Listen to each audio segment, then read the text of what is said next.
a week into free agency, and you're already sensing right now, even well before the draft, that the AFC South right now, if I had to peg it coming out, as you know, every year when we preview divisions, preview season, I know we're half of a calendar year away from the NFL season beginning, but we always peg the shrug emoji division. We have no idea what it's going to be, how competitive it can be.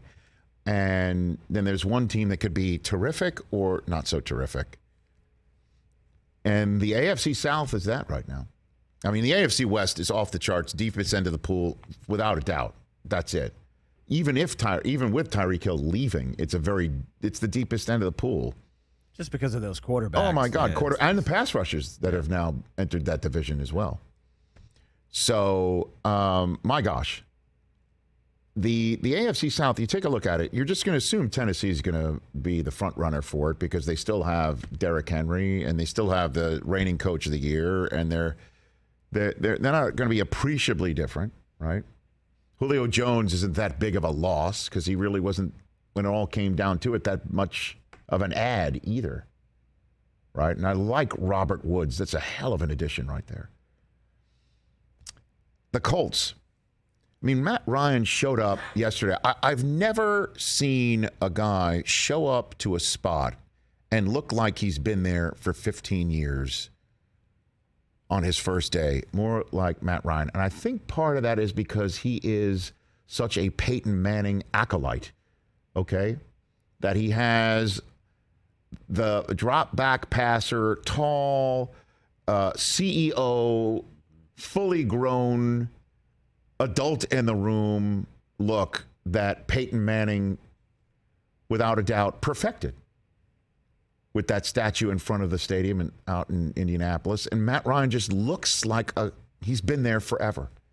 What an ad. I mean, Frank Reich, maybe in his first sit-down meeting with Matt Ryan, and Chris Ballard with his first sit-down meeting with Matt Ryan after what we are assuming their experience with Carson Wentz was like and how it soured, they had to be just out of their minds saying, this is just a third-round selection we coughed up. And that's another thing, too. It just can't wrap your head around sometimes in the NFL why somebody who is, that much of a difference maker, which Matt Ryan is, his addition took the Colts from an absolute disaster, which is going and getting somebody who is either unproven or totally green. And the unproven, I just called Baker Mayfield unproven. Or somebody coming off of an injury or surgery like Jimmy Garoppolo. And now we're rightfully talking about the Colts as a Super Bowl contender because they were a team that was on the cusp of making the playoffs last year, as the 49ers did, the team you didn't want to face in the playoffs. But it's just a third-round pick because he's expensive. Well, he's old. Is that what it is? Yeah. I guess. I don't know. There's more factors, right? But when it all comes down to it, would you give up a third-round pick if it turned your organization from troubled and in a corner at the most important position for a team that is otherwise ready to go right now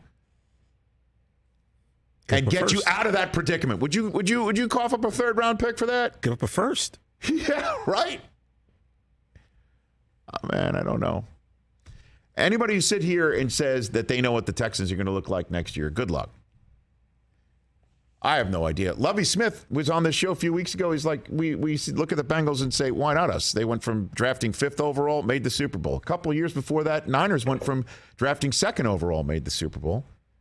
Texans now have not one, but 2 draft choices in the first 15 picks of this draft. Unfortunately for them, it's not a quarterback-heavy draft, but one never knows how quickly they can turn things around. And they did have a kid last year who, amidst all the madness, had the second best rookie season of anybody better than Trevor Lawrence. Hey, you watched all the way to the end. Thanks for that. Watch more right here.